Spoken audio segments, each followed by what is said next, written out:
રાજકોટમાં રણછોડનગર શેરી નંબર 1માં મોટી ચોરીની ઘટના સામે આવી। રાત્રિના સમયે તસ્કરો પટેલ વેપારીના ઘરમાં ઘૂસી ગયા। 140 કિલો ચાંદીના દાગીનાની ચોરીની ઘટના સામે આવી।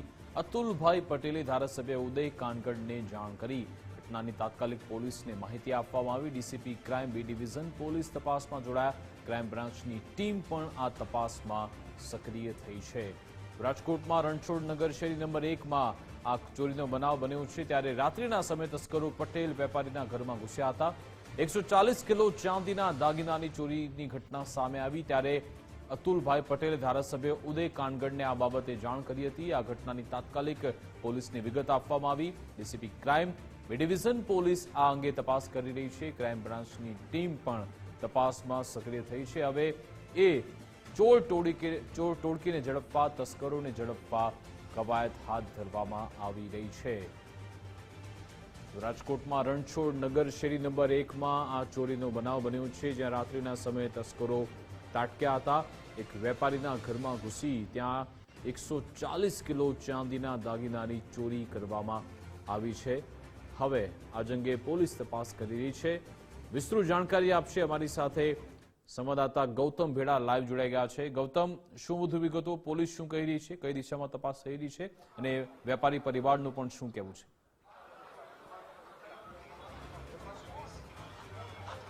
જે ચોક્કસ રાજકોટના પેડક રોડ ઉપર જે મકાન છે ત્યાં આ ઘટના સામે આવી છે કે જેમાં લગભગ 140 કિલો જેટલા સોનાની ચાંદીની જે ચોરીની ઘટના છે તે સામે આવી છે, ને તેને લઈને અત્યારે ડીસીપી કક્ષાના અધિકારીઓ સહિતની ટીમો છે તે અહીંયા પહોંચી અને તપાસ કરી રહી છે। અલગ અલગ ટીમો છે પોલીસની, ક્રાઇમ બ્રાન્ચ, સ્થાનિક જે બી ડિવિઝન પોલીસ છે, તમામ ટીમો અત્યારે તપાસ કરી રહી છે। સ્થાનિક ધારાસભ્ય પણ અહીંયા છે, આપણે એમની સાથે પણ વાત કરીશું।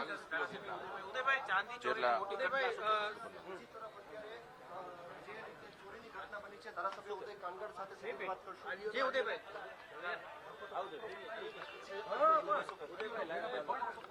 આજે સવારના અમારા અહીંયા વિસ્તારમાં, મારી વિધાનસભામાં ચાંદીના ઓર્નામેન્ટ્સ અને ઇમિટેશન માર્કેટનો ખૂબ મોટો ગૃહ ઉદ્યોગ છે। ત્યારે મને સવારના જ અમારા જયેશભાઈ બુસા, જે ચાંદીના અહીંના વેપારી છે, એમનો ફોન આવેલો કે ભાઈ અમારા વિસ્તારમાં એક આવી ચોરીની ઘટના બની છે અને બહુ મોટા પ્રમાણમાં ચોરી થઈ છે। તરત જ મેં ડીસીપી ક્રાઇમ બાંગરવા સાહેબના ધ્યાનમાં મૂક્યું અને તેઓ સમગ્ર ટીમ સાથે ક્રાઇમ બ્રાન્ચના પીઆઈ ગોંડલિયા, અમારા બી ડિવિઝનના પીઆઈ રાણે, અહીંના ACP Hetalben Patel, joint CP Bangarwa સાહેબ, બગડિયા સાહેબ અને આખી ટીમ તપાસ કરી રહી છે।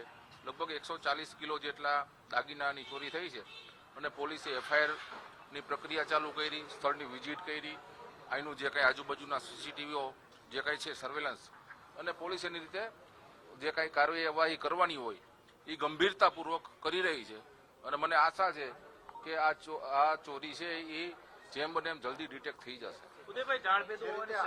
એ પોલીસનું કામ છે, એ પોલીસનું કામ છે ને પોલીસ એમની જે રીતે એની સિસ્ટમથી તપાસ કરતી હોય એ કરે છે।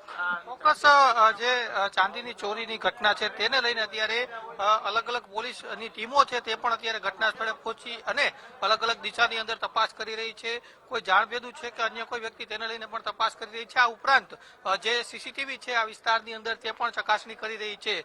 રાજકોટના પેડક રોડ ઉપર આ ઘટના સામે આવી છે ચોરીની, કે જેને લઈને અત્યારે પોલીસની જે અલગ અલગ ટીમો છે, ક્રાઇમ બ્રાન્ચ છે, સ્થાનિક પોલીસ, બી ડિવિઝન પોલીસ છે, તે અત્યારે આ સમગ્ર મામલે તપાસ કરી રહી છે। અને સાથોસાથ જે ચોરીની ઘટના સામે આવી છે, ખૂબ જ મોટી ચોરી કહી શકાય। અત્યારે જે રીતના ચાંદીના ભાવમાં એક બાજુ ઉથલપાથલ થઈ રહી છે, વધારો ઘટાડો થઈ રહ્યો છે, એવામાં 140 કિલો જેટલો ચાંદીનો જથ્થો છે તેની આ ચોરી થઈ હોવાની ઘટના સામે આવી છે। હું આપને અંદરના પણ દ્રશ્યો છે તે બતાવવાનો પ્રયત્ન કરીશ કે જ્યાં આ જે બંધ મકાન છે કે જ્યાં આ ચોરીની ઘટના બની છે ત્યાંના પણ હું આપને દ્રશ્યો છે તે બતાવીશ ને જે સ્થાનિક પોલીસ છે તે પણ અલગ અલગ દિશાની અંદર અત્યારે તપાસ કરી રહી છે। પરંતુ સૌથી મોટી વાત છે કે ખૂબ જ મોટી ચોરીની ઘટના આ જે પેડક રોડની આસપાસનો વિસ્તાર છે કે જ્યાં ઇમિટેશન અને જ્વેલરીની ખૂબ જ મોટા પ્રમાણમાં વેપારીઓ અહીંયા મોટી સંખ્યામાં છે અને ખૂબ જ મોટો બિઝનેસ ઇમિટેશન અને જ્વેલરીનો ચાલી રહ્યો છે। એવામાં આ ખૂબ જ મોટી ચોરીની ઘટના સામે આવી છે। જી